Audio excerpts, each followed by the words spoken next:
Mas não para, fica dando glória a Deus até acabar o culto. Aleluia. Eu quero te convidar a abrir a Bíblia comigo em 1 Samuel, capítulo 7, verso 1 a 2. O bom é que você ganhou, só os pais ganharam um vale café, não é? E um vale café dá para esquentar um pouco. Senhor, fala conosco pela tua santa palavra. Prometo que vou ser rápido hoje, eu sei que você ainda vai sair, passar na casa dos pais, ou já foi. Hoje é um dia muito especial, dia dos pais, quero parabenizar todos os nossos papais. E que você leve o meu abraço também aos avós, aos pais que você tem na sua família. A Bíblia Sagrada nos diz, em 1 Samuel capítulo 7, verso 1 e 2, os homens de Kiriat Jearim vieram para levar a arca do Senhor. Levar quem? Eu falo quem porque a arca representa a presença de Deus. Eles a levaram para a casa de Abinadab. Diga comigo, Abinadab. Está aí um bom nome para você pôr no seu filho. Eles a levaram para a casa de Abinadab na colina e consagraram seu filho Eleazar. Nem era Eleazorte, foi horrível essa. Eleazar, para guardar a arca do Senhor. A arca permaneceu em Kiriat Jearim muito tempo, foram 20 anos, diga 20 anos. E todo o povo de Israel buscava o Senhor com súplicas. Agora dá um salto comigo lá para o segundo livro de Samuel. 2 Samuel, capítulo número 6, verso 1. 2 Samuel 6, 1. Ok, vamos lá. De novo, Davi reuniu os melhores guerreiros de Israel, 30.000 ao todo. Ele e todos os acompanharam, partiram para Baalá em Judá, para buscar a arca de Deus, a arca sobre a qual é invocado o nome do Senhor dos Exércitos, que tem o seu trono entre os querubins acima dela. Vou ler de novo isso que é muito forte. Para buscar a arca de Deus, a arca sobre a qual é invocado o nome do Senhor dos Exércitos, que tem o seu trono entre os querubins acima dela. Puseram a arca de Deus num carroção novo e a levaram da casa de Abinadab na colina. Uzá e Aiô, filhos de Abinadab, conduziram o carroção com a arca de Deus. Aiô andava na frente dela. Davi e todos os israelitas iam cantando e dançando perante o Senhor ao som de todo tipo de instrumentos de pinho, harpas, liras, tamborins, chocalhos e símbolos. Quando chegaram à eira de Nacon, Uzá esticou o braço e segurou a arca de Deus, porque os bois haviam tropeçado. A ira do Senhor acendeu-se contra Uzá por seu ato de irreverência. Por isso o Senhor o feriu e ele morreu ali mesmo, ao lado da arca de Deus. Davi ficou contrariado, porque o Senhor em sua ira havia fulminado Uzá. Até hoje aquele lugar é chamado Pérez Uzá. Pérez Uzá significa Uzá foi rompido. Rompimento Pérez. Versículo 9, naquele dia Davi teve medo do Senhor e se perguntou: como vou conseguir levar a arca do Senhor? Por isso ele desistiu de levar a arca do Senhor para a cidade de Davi. Em vez disso, levou-a para a casa de Obed-edom, diga Obed-edom, de Gate. A arca do Senhor ficou na casa dele por 3 meses. Vamos juntos? A arca do Senhor ficou na casa dele por 3 meses. E o Senhor o abençoou e a toda a sua família. E disseram ao rei Davi: o Senhor tem abençoado a família de Obed-edom e tudo o que ele possui por causa da arca de Deus. Então Davi, com grande festa, foi à casa de Obed-edom e ordenou que levassem a arca de Deus para a cidade de Davi. Amém? Aplauda ao Senhor pela sua santa palavra. Glórias a Deus. Meus irmãos, aqui nós temos 2 relatos a respeito do processo de retorno da arca. Isso foi algo que durou muito tempo. Podemos dizer que foram 20 anos e 3 meses para que a arca, enfim, fosse trazida para o local onde ela deveria estar. A verdade é que ela nem deveria ter sido perdida. Pensa que a arca de Deus, ela é um utensílio central do culto de Deus. Quando Deus deu o layout, o desenho do tabernáculo, Deus colocou a arca no lugar mais santo.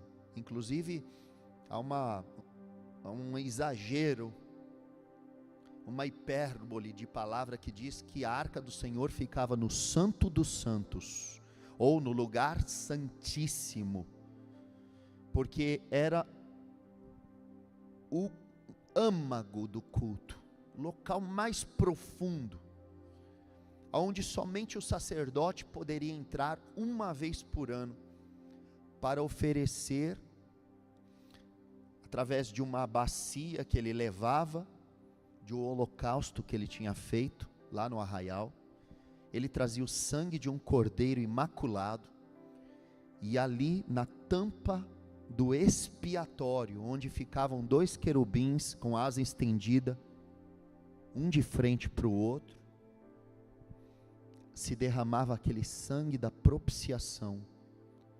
Propiciação é a palavra que ensina, que fala sobre ser propício, ou ser favorável.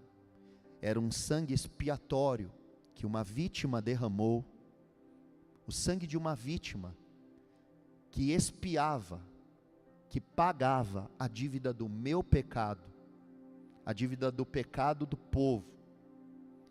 Isso fala muito e vai revelar muito sobre quem é Jesus lá no futuro, porque nesse culto que Moisés estabelece, sob divina revelação, no tabernáculo, Jesus é revelado em cada detalhe. Luizinho é perito nisso, ele pode um dia aqui explicar para nós, ipsis literis, de A a Z, onde Cristo é revelado no tabernáculo do Senhor. Mas a arca de Deus, como disse para vocês, ela é tão sublime, ela é tão especial, eu nem posso dizer que ela era um utensílio, acho que é um ultraje tratar a arca de Deus como um utensílio, porque a arca representava a própria presença de Deus. A própria Bíblia acabou de dizer, na leitura que fizemos de 2 Samuel capítulo 6, que entre os querubins estava o trono de Deus, e era um trono invisível, mas que eles acreditavam que estava lá. É importante dizer que dentro da arca, do baú, da tampa com os querubins, dentro dela, havia 3 coisas muito emblemáticas da história de Israel com Deus. Uma era a vara de Arão que floresceu, o que quer dizer sobre o chamado de Deus ao sacerdote. A outra era as pedras, as tábuas da lei, dos 10 mandamentos, as 2 tábuas da lei, escritas pelo dedo de Deus. E o outro era o maná que caiu do céu, o maná que sustentou o povo durante a peregrinação do deserto por 40 anos. Isto estava lá dentro da arca. Há muita revelação nessa arca. Ela era feita de ouro maciço. Os querubins não olhavam para si, eles olhavam para a arca do concerto, porque era como se eles estivessem olhando para o conteúdo, para a representatividade dela, embora as asas deles estavam esticadas umas para o outro, como que protegendo. Querubim, ele é evocado na Bíblia quando, por exemplo, Adão e Eva são expulsos do Éden, e a Bíblia diz que ali a primeira aparição de um querubim que está posto na vereda que leva para a árvore da vida, e este querubim está com uma espada inflamada que se revolvia, para que o homem jamais voltasse a acessar a árvore da vida. Ou seja, querubim é um protetor. Ali tem 2 querubins. E um dia, inadvertidamente, os 2 filhos de Eli, do sacerdote Eli, que eram filhos, que eram ali, Ofni e Finéias, os filhos de Eli, achavam que podiam pegar a arca de Deus, pelo fato dela representar a presença de Deus, e levar para frente da batalha, de uma batalha que eles estavam enfrentando contra os filisteus na ocasião, e levavam ela como se fosse um amuleto, como quem diz, se eu estiver com esse amuleto tão sagrado, os filisteus não vão conseguir nos derrotar, porque pensa, olha a chantagem que eles fizeram, se eu levar a presença de Deus para as minhas batalhas, então Deus não pode ser derrotado, né?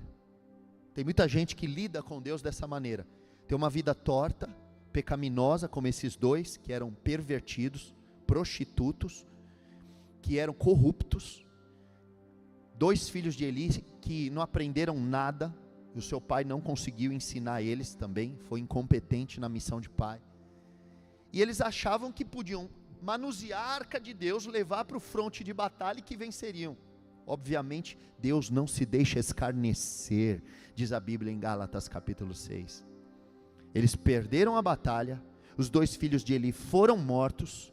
Eli, quando tomou conhecimento da notícia, caiu para trás, porque era extremamente obeso, e quebrou o pescoço, morreu também, e a arca ainda foi roubada pelos filisteus. Uma desgraça tão grande, que ficou marcada por uma palavra, uma expressão hebraica, Icabô, foi o que disse uma das noras de Eli, quando soube da morte dos 2 filhos, e da morte do sacerdote, e do roubo da arca, Icabot, que significa, foi-se a glória de Israel, foi embora. Mas Deus já tinha levantado um Samuel ali, e nós estamos lendo 1 Samuel, e estamos lendo 2 Samuel, e você sabe que essa arca voltou para o lugar dela. É importante saber também que quando ela esteve lá, na terra dos filisteus, algo de muito especial aconteceu. Levaram ela para dentro do templo de Dagon, o deus dos filisteus, e colocaram ela de noite lá, como se ela fosse agora uma conquista dos filisteus, em honraria ao deus Dagon. Acabou o culto deles, deixaram a arca lá, foram embora, apagaram as luzes, foi cada um para sua casa. No outro dia eles voltaram, e o Dagon tinha caído, o deus deles, a imagem do deus deles, tinha caído, de cara, na frente da arca. Aí eles olharam, tomaram um susto, meu Deus, foram lá e levantaram o Dagon caiu, levantaram o Dagon, cultuaram, apagaram as luzes, foram para casa. Quando retornaram no outro dia, caiu de novo, só que dessa vez, teve os braços e as pernas decepadas. Aleluia. Os caras apavorados com aquela arca, tiraram porque não estava dando certo para o Dagon, o Deus deles. O Deus deles não estava conseguindo lidar com a glória de Yahvé, de Jeová, do Deus de Israel, o meu e o seu Deus. Ninguém pode rivalizar contra ele, ninguém pode rivalizar contra o nosso Deus. E aí essa arca lá deu maior prejuízo. Deu tumores, deu rato, deu de tudo, até o momento em que eles falaram o seguinte: faz o seguinte, pega essa arca, pega 2 vacas, coloca elas, manda elas embora. Se for em linha reta para sentido Israel, é Deus mesmo. Se não for para os lados, aí a gente sabe que é aleatório, não tem nada a ver, isso aí acontecer, esse tumor aí, e esses ratos que está dando para tudo que é canto, acontece. Ainda pegaram uma carroça e fizeram tumores de ouro, 5 tumores de ouro, olha as ideias, para dizer, cada rei das cidades dos filisteus está fazendo um tributo, uma oferta para esse Deus de Israel, e eles não tinham referência nenhuma, falaram, já que ele dá tumores, então vamos dar tumores para ele, mas de ouro. Olha que loucura. E aí mandaram a arca. pois as vaquinhas que tinham sido tiradas das suas crias estavam amamentando, deixaram as crias para trás e caminharam em linha reta para a fronteira de Israel. Como pode isso? As vaquinhas não levaram em conta que tinham que dar de mamar para suas crias, foram reto para levar a arca, e quando chegaram lá ainda elas foram sacrificadas como oferta ao Senhor, como sacrifício. E aí que a arca vem parar na casa de Abinadab em Kiriat Jearim. De novo, o nome desse que pode ser um pretenso nome para você dar para o seu cachorro. Abinadab, diga comigo, Abinadab. Tomara que não tenha nenhum Abinadab aqui, eu estava só brincando, viu? Vai que tem um Abinadab, sempre tem, filho de crente tem cada nome, né? A minha tia chama Dorcas, está na Bíblia. E a minha mãe chama Dilca. Não está na Bíblia, é Milca na Bíblia, mas tudo bem, é próximo. Sempre acontece, né, de alguém ter um nome assim meio Nabucodonosor, tal. Mas o que acontece então é que essa arca chega na casa de Abinadab. E Abinadab, tudo bem, vamos colocá-la. E o que Abinadab faz? Você leu comigo, ele pega a arca e ele põe a arca numa colina, num outeiro. Ele coloca a arca numa colina. E ele responsabiliza seu filho Eleazar para cuidar, na verdade a expressão bíblica é para guardar a arca. Eleazar é responsável para guardar a arca. E a arca fica lá por quanto tempo? Alguém falou 40 anos?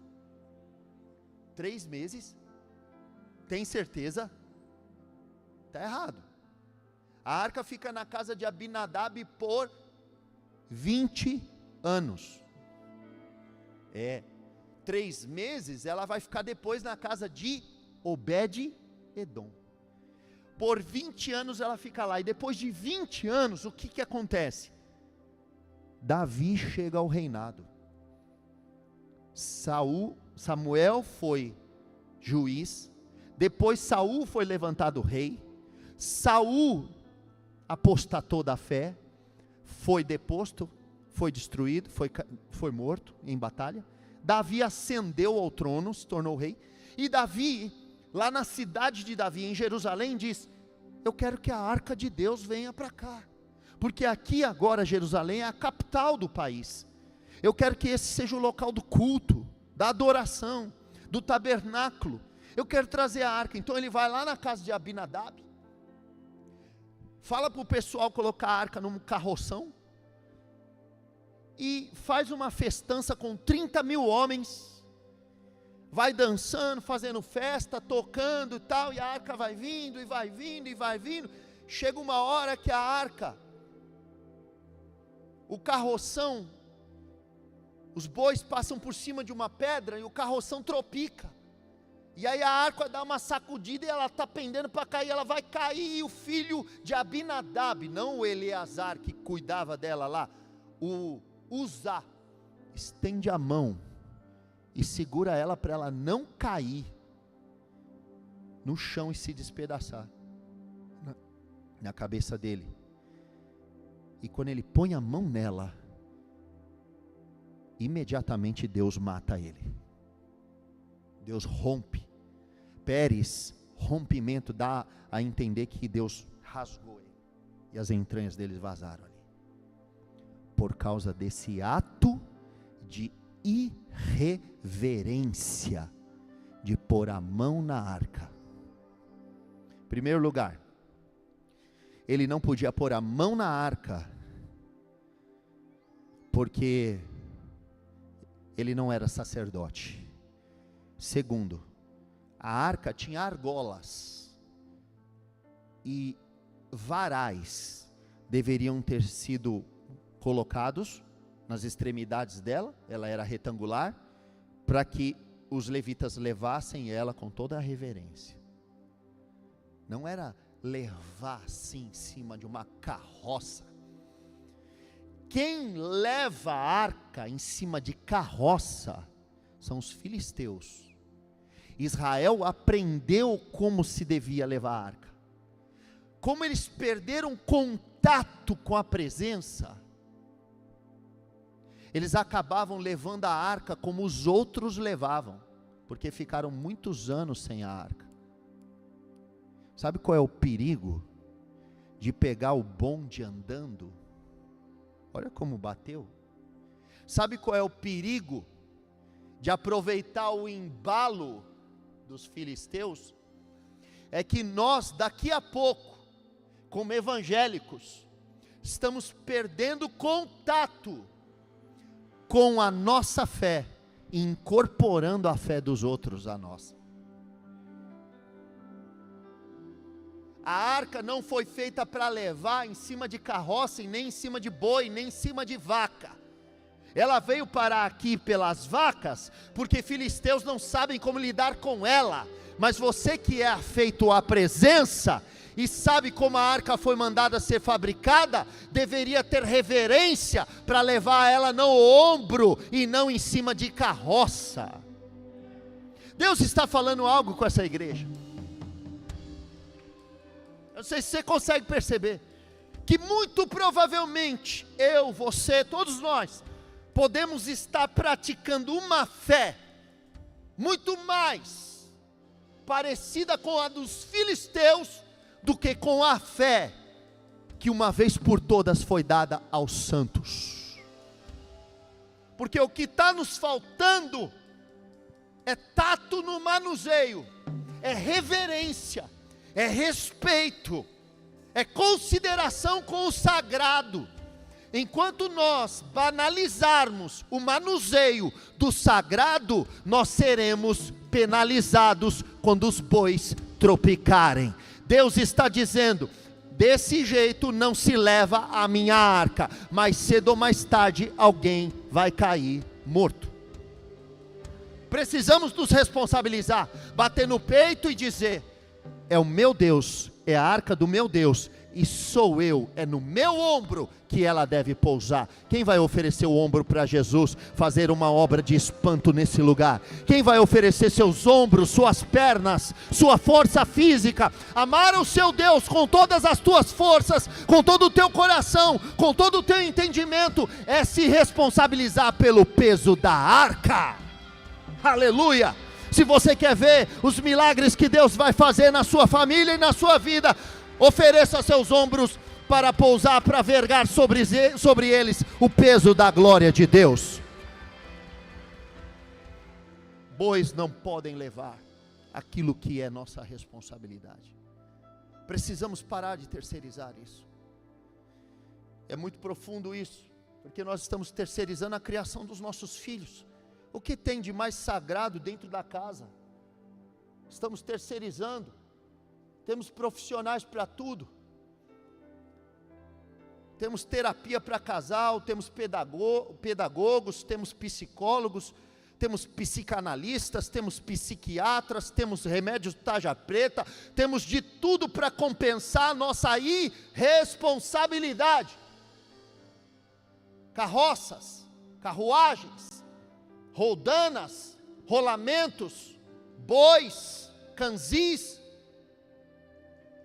carrinhos, temos de tudo, pontes rolantes, talhas, inventamos nossas engenhocas, para que alguém faça o que nós devemos fazer.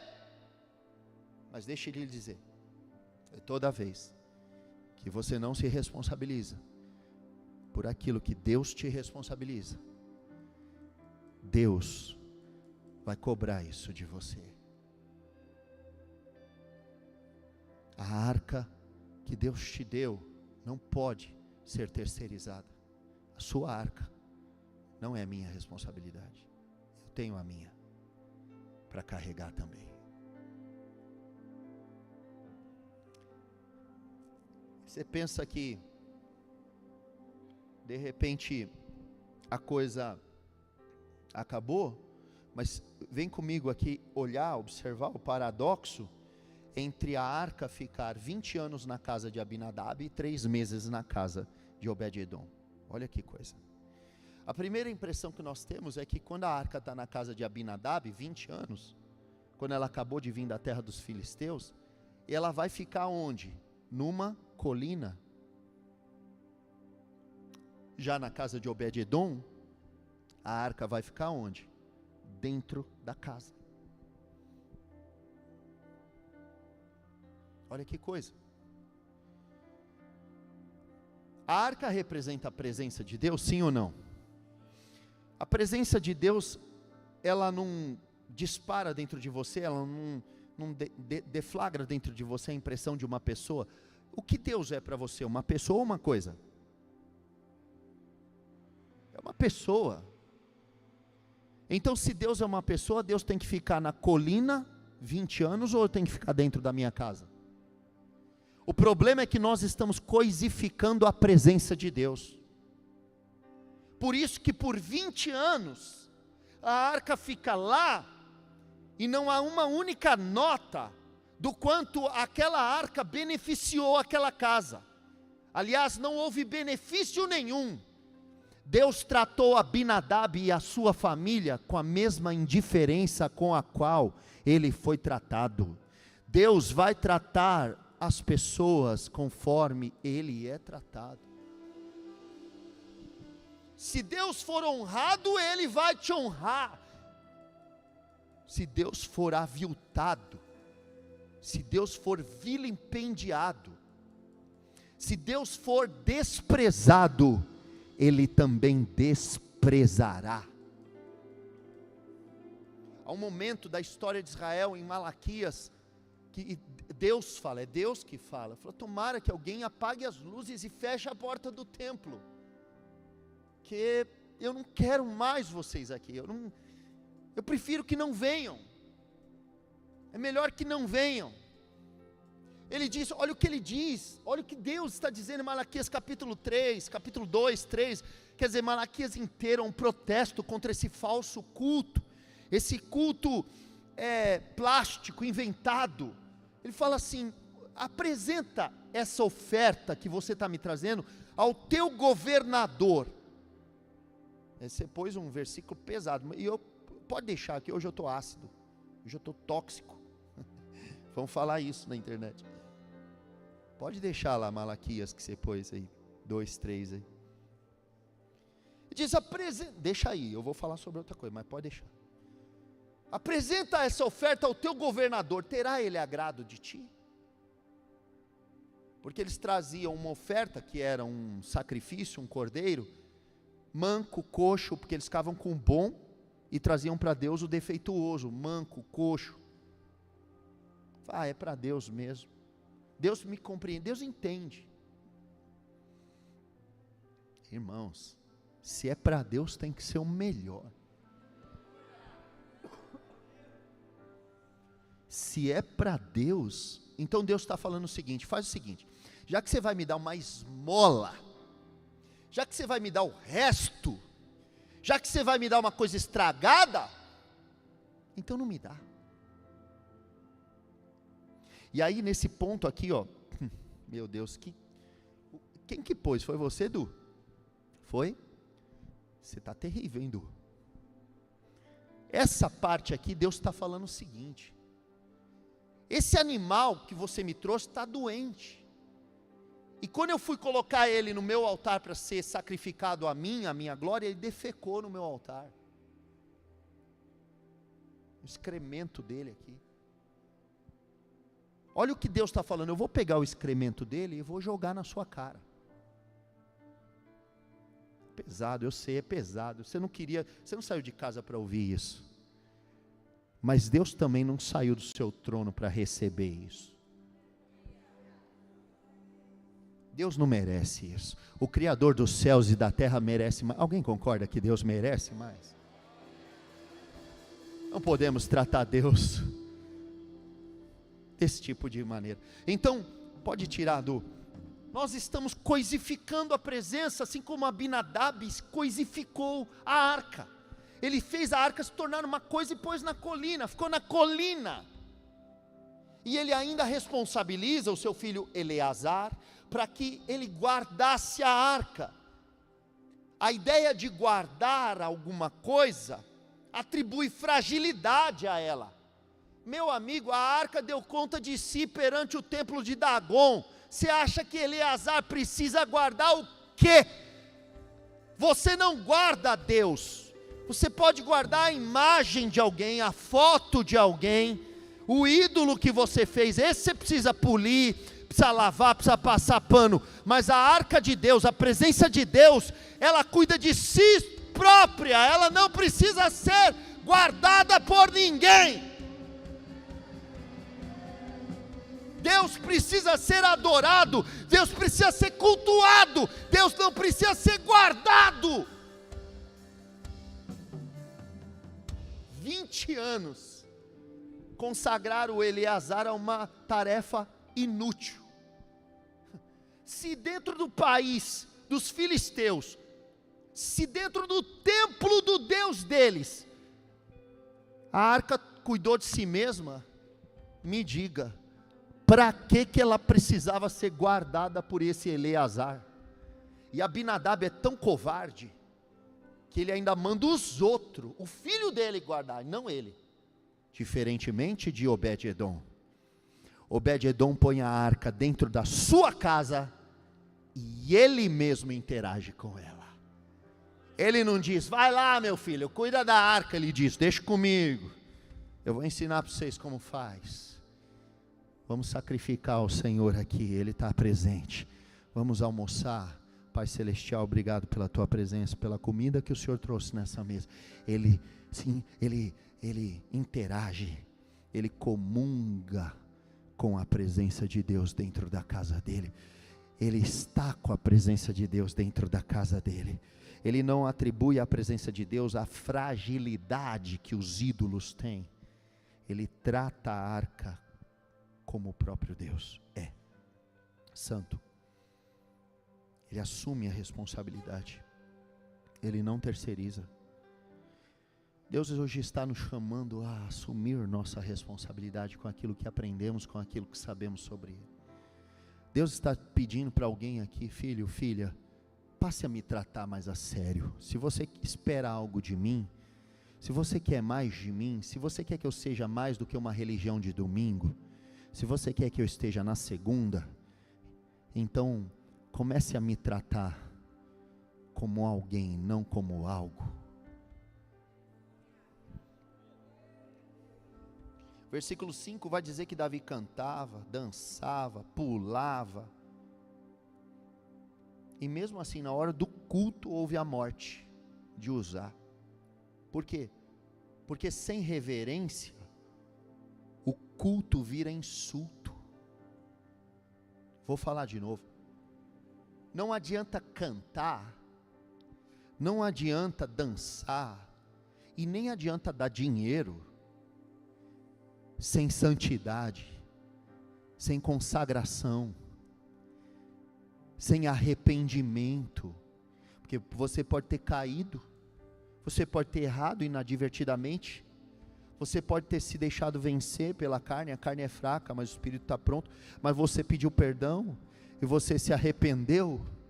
Agora, se você varreu para debaixo do pano da consciência, cauterizada, o tapete da consciência cauterizada, e disse, não tem nada a ver, e vem para o culto e canta e dança, aí acontece o que está acontecendo, que o Felca falou, da adultização de crianças,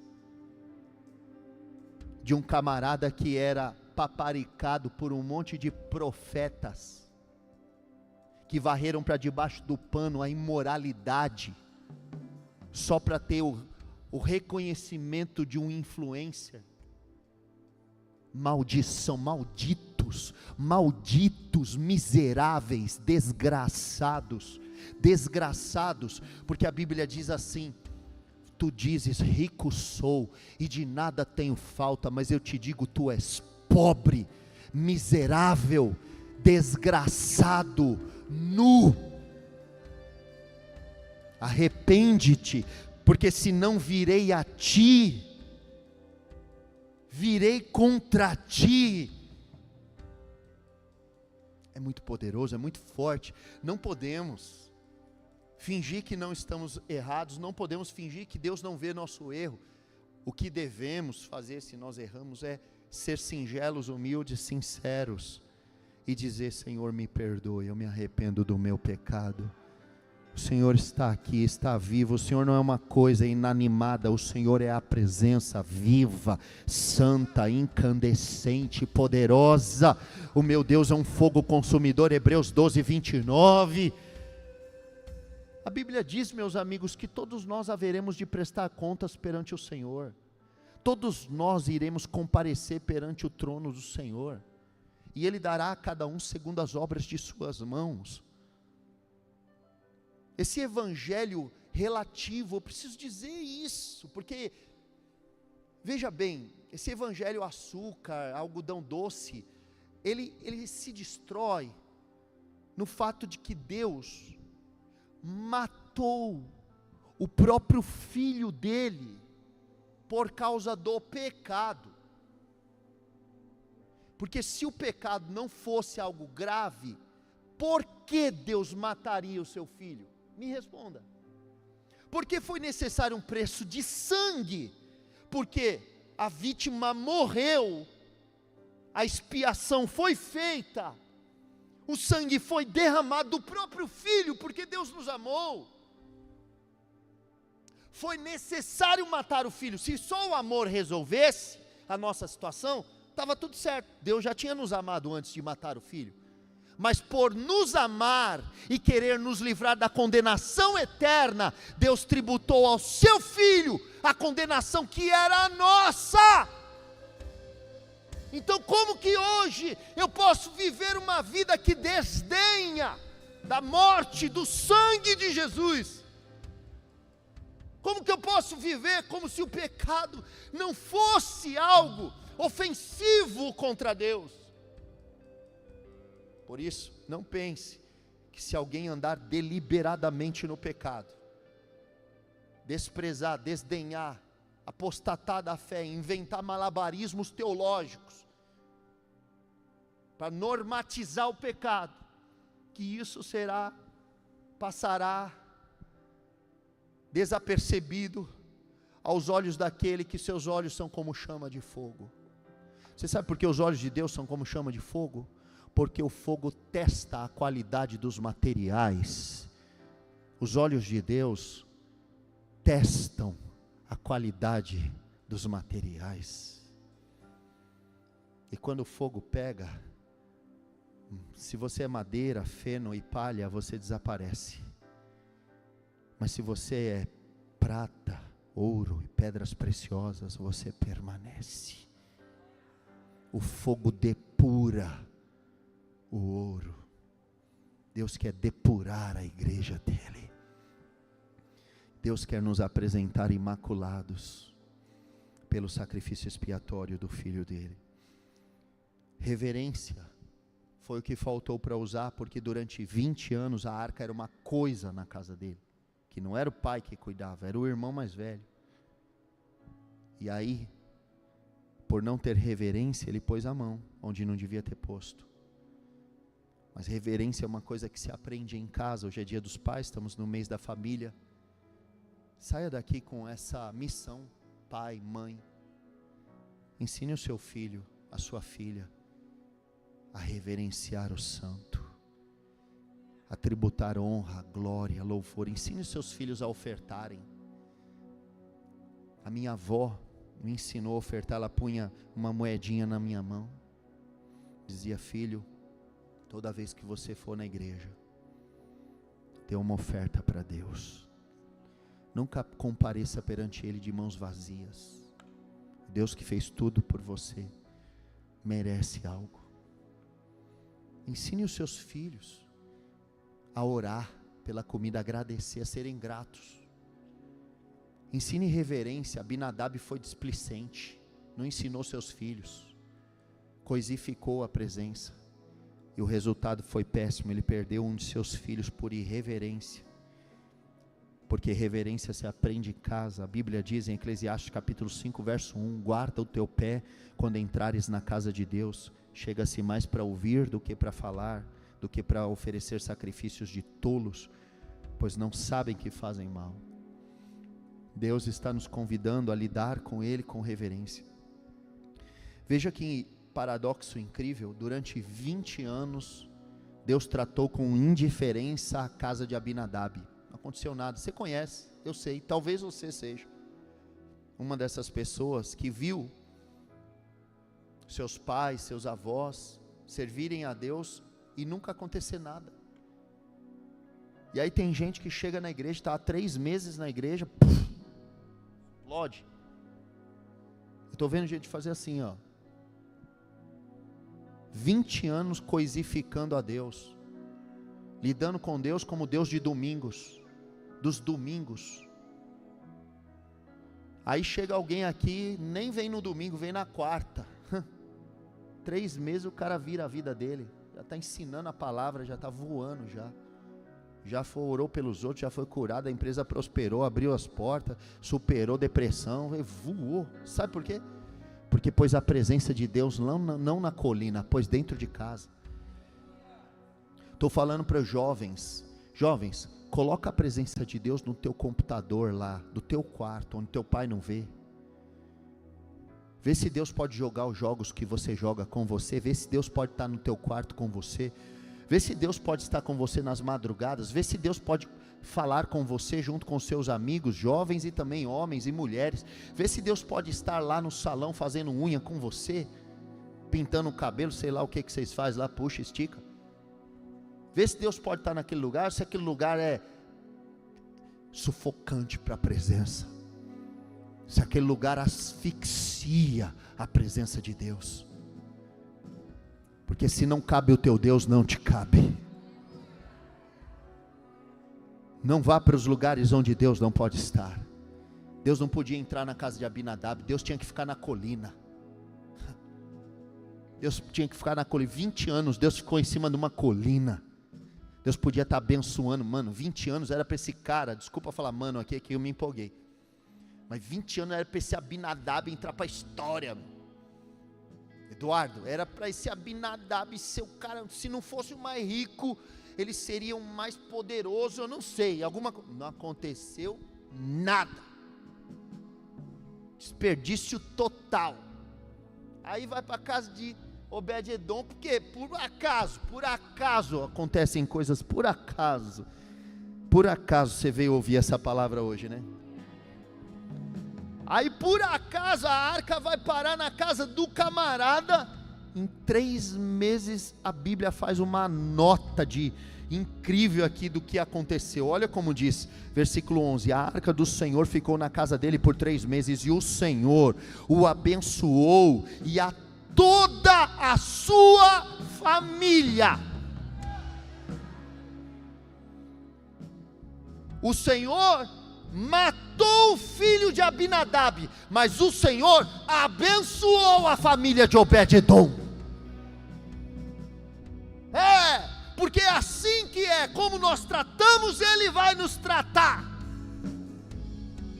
Versículo seguinte, e disseram ao rei Davi, o Senhor tem abençoado a família de Obed-edom e tudo que ele possui, por causa da arca de Deus. Aleluia. Honre a Deus, honre a Deus, honre a Deus. Hoje sai daqui com a disposição, com a vontade, com a gana de colocar Deus no lugar certo, de exaltar, de dar um altar, de dar um trono. Conduza seus filhos aos pés de Deus. Honre a Deus com seus negócios, com a sua empresa, mas vai dar prejuízo. Honre a Deus para ver o que acontece. Honre a Deus para ver o que acontece. Se você tem que largar um relacionamento, se você tem que desfazer uma sociedade, se você tem que, sei lá o que você precisa fazer, mas tira a presença de Deus da colina, chama a presença de Deus para a sala e vê o que acontece. Vê o que acontece quando você entroniza Deus. Veja a anatomia da arca. A anatomia da arca são 2 anjos, um de frente com o outro, com as asas estendidas, oferecendo como que um assento para Deus, sentar em cima das asas dos anjos, para ser entronizado, para receber a arca como um trono nas asas dos anjos. A arca não pode ficar numa colina. A presença de Deus não pode ser periférica. A presença de Deus não merece o resto. Deus não merece o resto do seu salário. Deus não merece o resto dos seus esforços. Deus não merece o resto da tua vida, do teu empenho. Deus merece a primeira parte. Ninguém está falando para você dar tudo de você. Deus só quer ser honrado. Deus só quer ser exaltado. Deus só quer ser reconhecido. Ele salvou tua vida, Ele mudou tua história, Ele te alcançou com a palavra, com o evangelho dEle, Ele mudou você. Então honre a Deus, e Ele te honrará.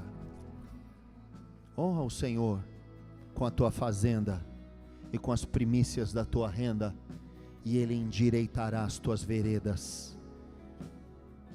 Ele refrigerará os seus ossos. Será isto refrigério para os seus ossos, saúde para o teu corpo. Saúde para o teu corpo. Estamos tão preocupados conosco, estamos tão preocupados com as nossas aflições.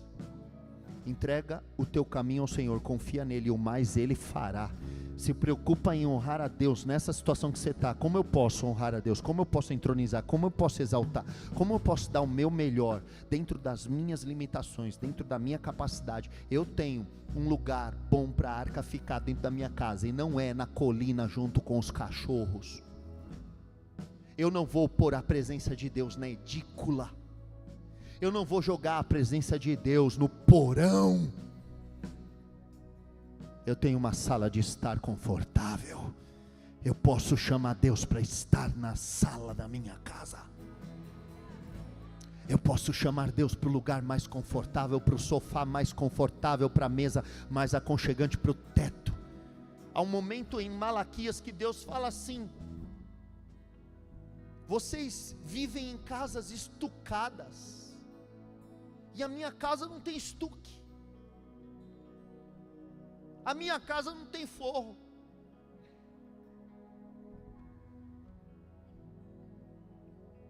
A minha casa não tem condições. Olha como Deus fala.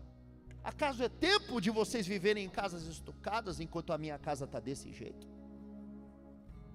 São as perguntas retóricas que Deus faz. Ele fala assim: se eu sou o pai, e o pai merece honra, onde está a minha honra? Se eu sou o rei, e o rei merece respeito, onde está o respeito para comigo? Onde está o meu respeito? Oh meu Deus, será que Deus precisava pedir? Abinadab, será que Deus precisava pedir para ficar num lugar onde ele devia estar? Abinadab, será que Deus precisa pedir isso para nós hoje? Não. Eu tenho certeza que tem um povo aqui sedento para levar a arca do Senhor para o cume de Jerusalém, para a cidade de Davi, ao som de música, de cântico.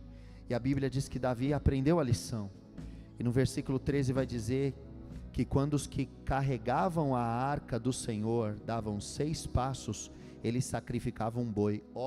Mudou bastante, hein? Antes o boi carregava a arca, agora o boi virou sacrifício. Antes o boi carregava, agora quem carrega são os sacerdotes.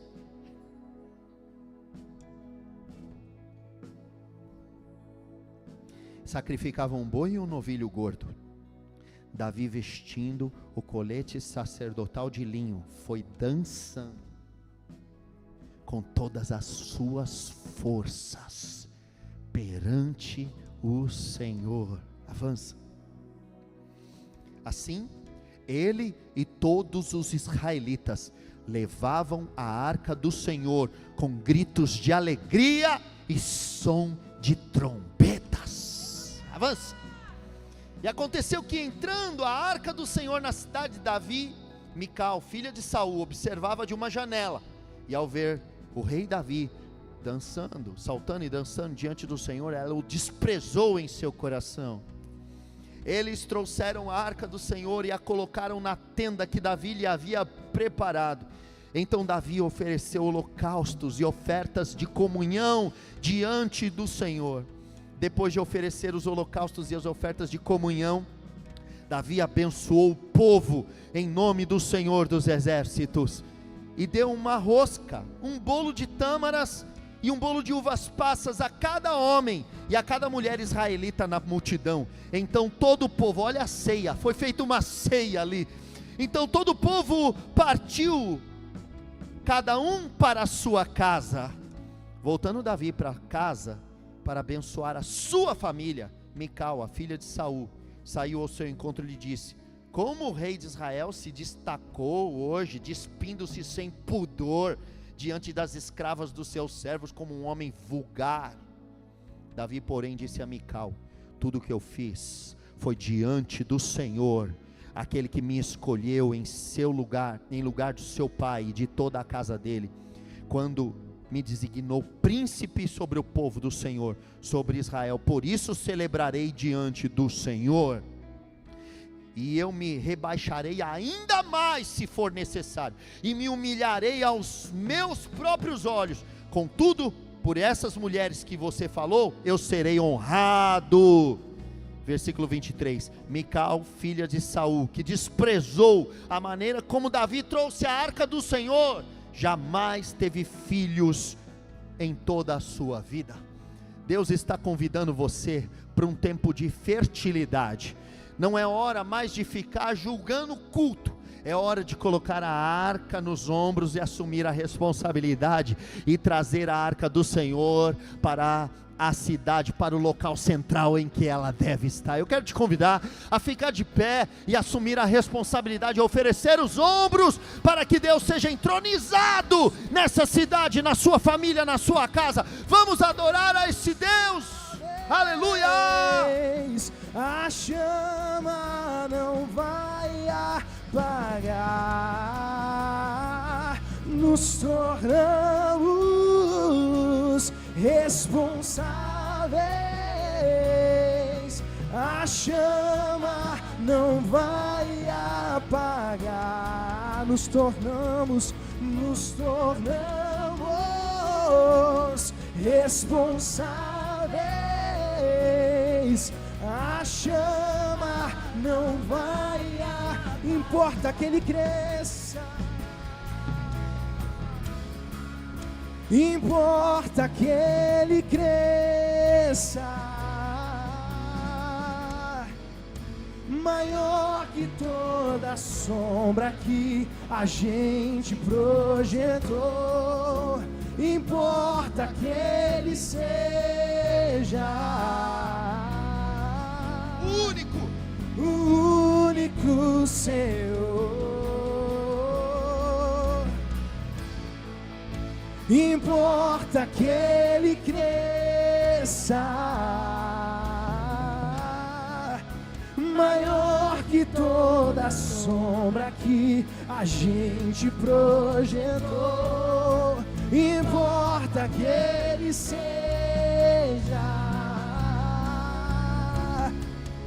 o único Senhor. Feche seus olhos, levante uma das suas mãos e ore com fervor ao Senhor nessa hora.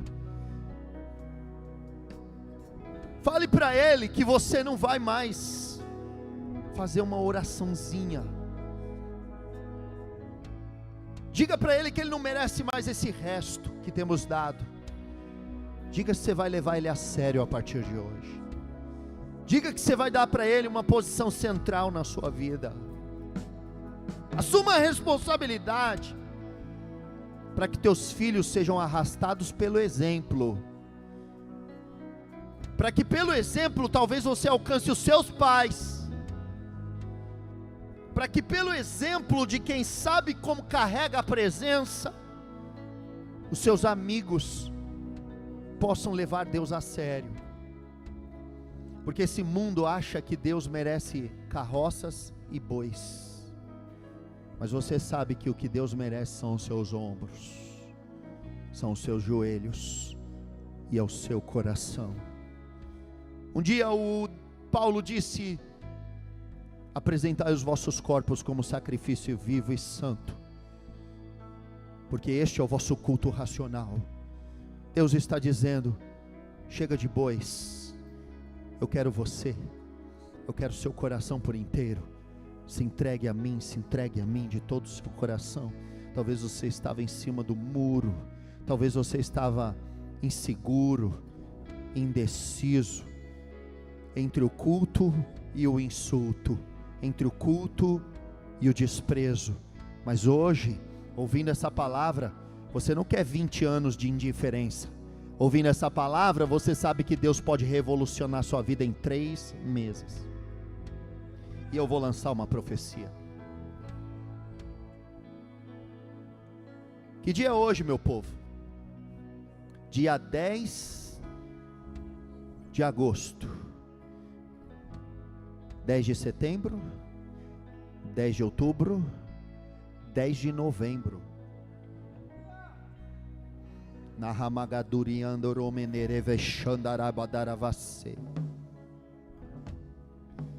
Que Deus vai fazer na sua vida daqui aos 3, durante esses próximos 3 meses. Para você que vai fazer um concerto, que vai chegar, não importa se vai dar prejuízo, não importa o que você vai fazer, se vai parar de falar com alguém, se vai cortar relacionamento, se vai sair da rede social, eu não sei. Eu estou falando para você que cansou de deixar a arca na colina. Eu estou falando para você que cansou de frequentar. Você cansou de frequentar. Você agora quer pertencer. Você quer fazer parte. Você cansou de assistir. Você quer participar. Estou falando com você que não está mais terceirizando. E bateu no peito e diz: é minha responsabilidade. 10 de novembro vai ser dito o que Deus fez na sua vida. Vai ser contado um testemunho. Meu Deus,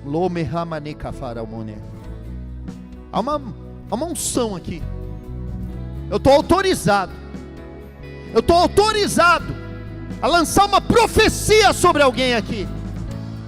3 meses para você experimentar o que você nunca viveu, Obed-edom.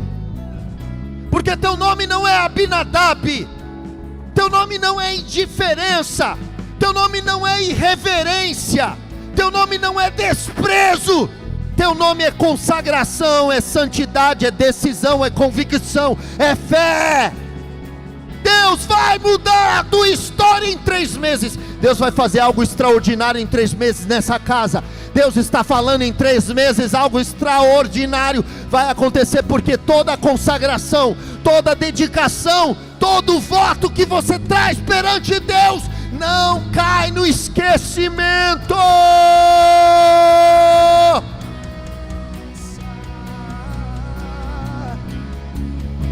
Maior que toda sombra que a gente projetou, importa que Ele seja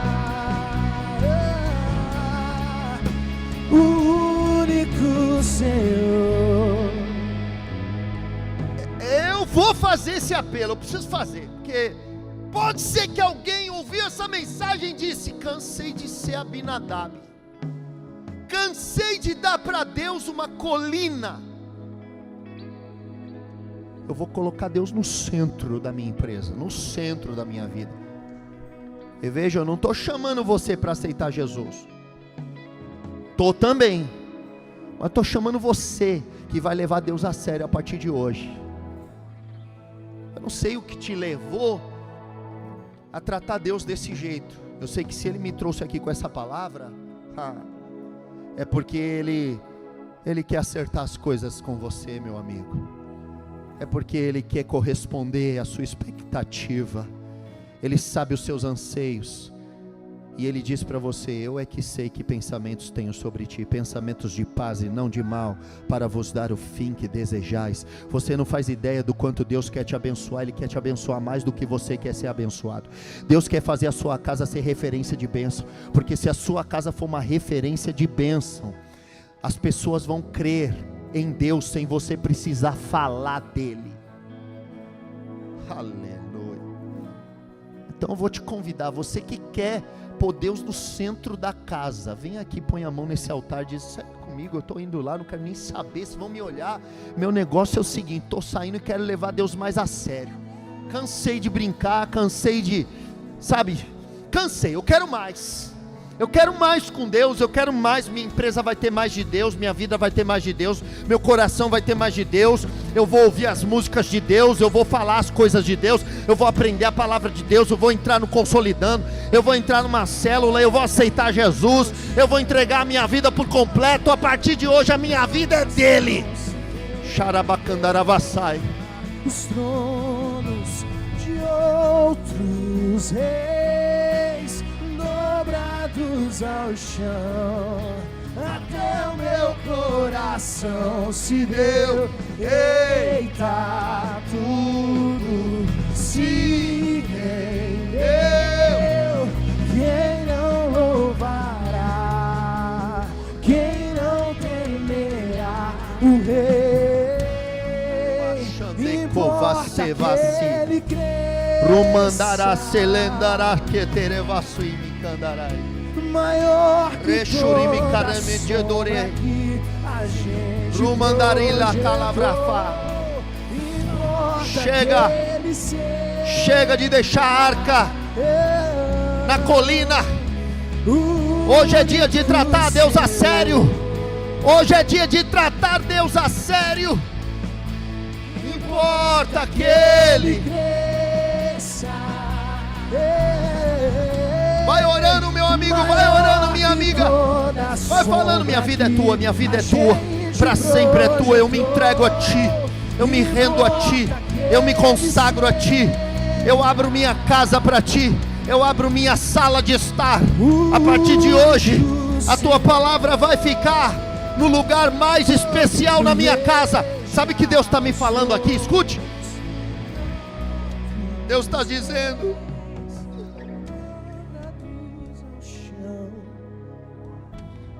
Deus está falando para alguém aqui: tira o pó da minha Bíblia.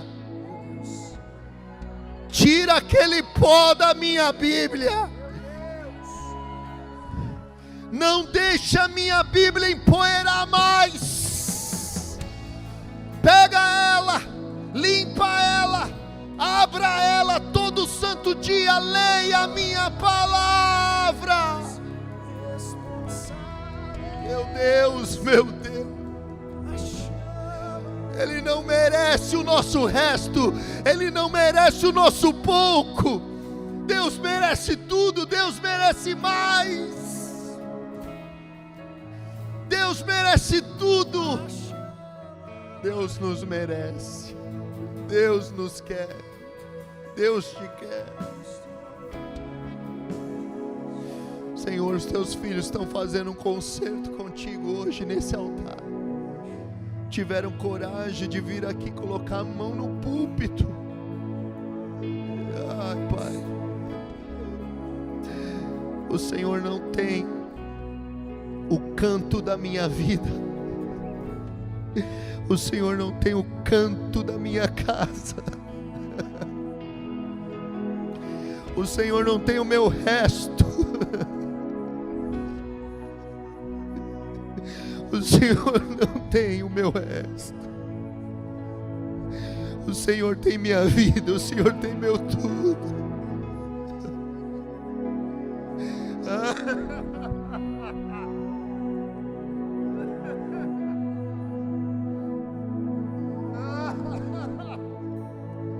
Ai, meu Deus.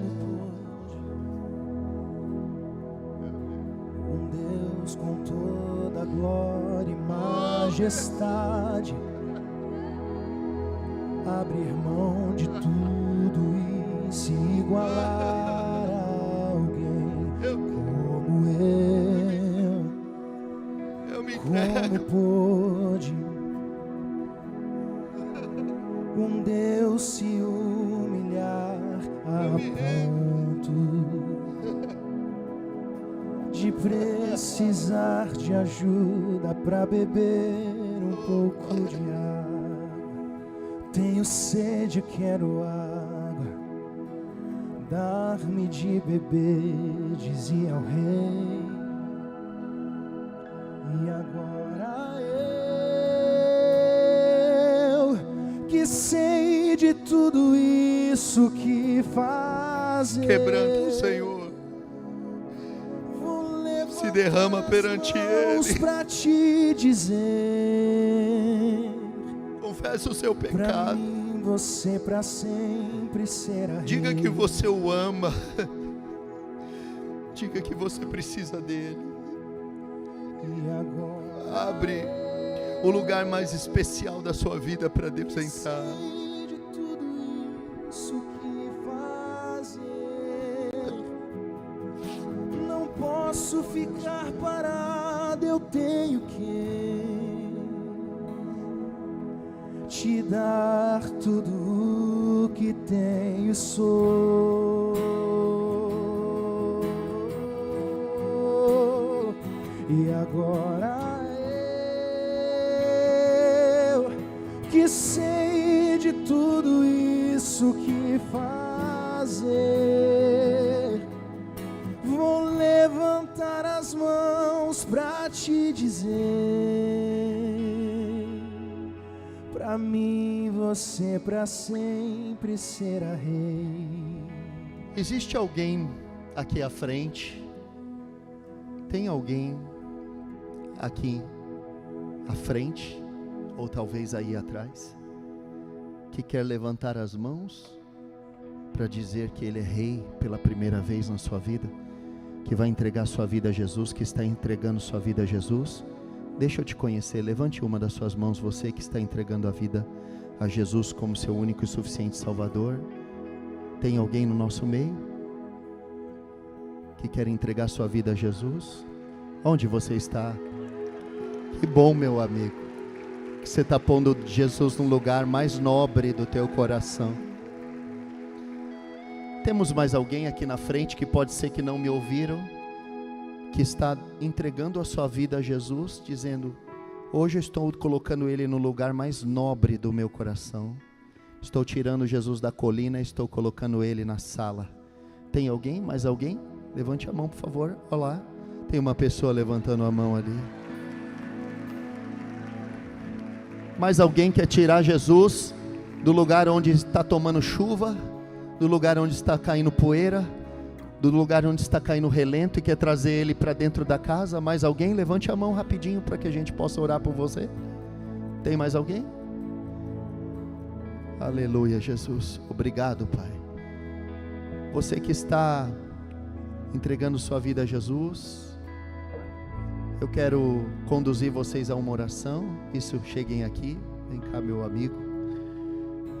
Os irmãos que estão aqui na frente, pode continuar sentindo a presença de Deus. Vocês estão no melhor lugar. O altar é para isso. Como você chama, moça? Como você chama? Leide, que prazer. Que bom saber que você também está colocando Jesus no lugar. A sua vida vai ser mudada. 3 meses.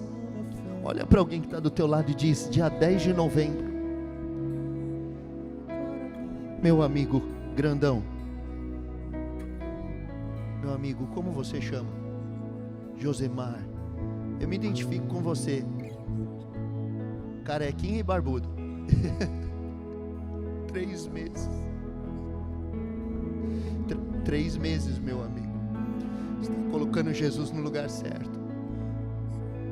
Eu queria que você, Josemar, e a Neide, olhe para mim, Neide. Diga assim: Senhor Jesus, eu estou te tirando da colina, estou te trazendo para a sala de estar do meu coração. Diga: eu entrego a minha vida nas tuas mãos. Perdoa os meus pecados e escreve o meu nome no livro da vida. Amém? Glória a Deus.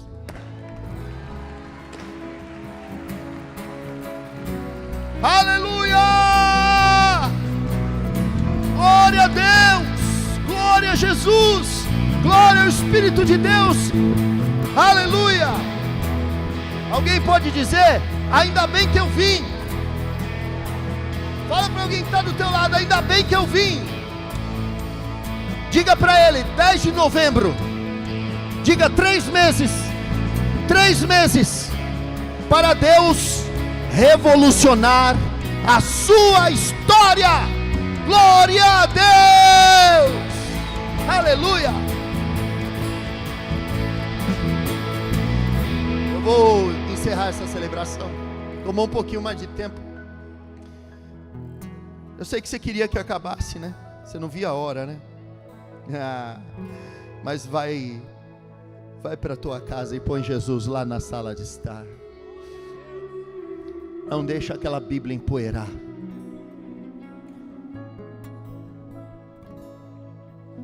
Meu Deus, eu olhei do lado, o Espírito Santo falou: Rafael, não é só Bíblias empoeiradas.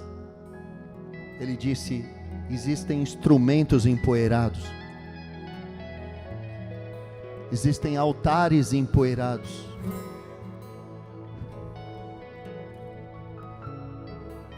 Me deixa ser um profeta, me abençoa para ser um profeta aqui. Volta para a tua vocação, você que parou, você que se decepcionou com o homem. Volta para a tua vocação, volta para aquilo que Deus te chamou. Vem servir na obra, entra no voluntariado. Para de brincar, para de pôr Deus na colina. Para de enterrar teu talento, para de atrasar o fluxo de bênçãos. 20 anos, irmão, 20 anos, você quer ficar 20 anos sem nada, parado no tempo. Deus quer fazer, Deus quer 3 meses, irmão. Deus quer virar o jogo, Deus quer virar a mesa, Deus quer sacudir a figueira, Deus quer fazer a obra, irmão. Não deixa Deus esperando 20 anos não, irmão. Deixa Deus fazer. Deus quer arrebentar. Eu te abençoo. Vá em paz, debaixo desta palavra. Que o maravilhoso amor de Deus, o grande Pai, que a graça salvífica de Jesus Cristo, Filho, e a comunhão consoladora do Espírito Santo, seja com toda a igreja de Deus, hoje e sempre. Se você crê e concorda nessa bênção apostólica e nessa palavra, e vai colocar a arca do Senhor no centro da sua vida, diga bem forte: amém!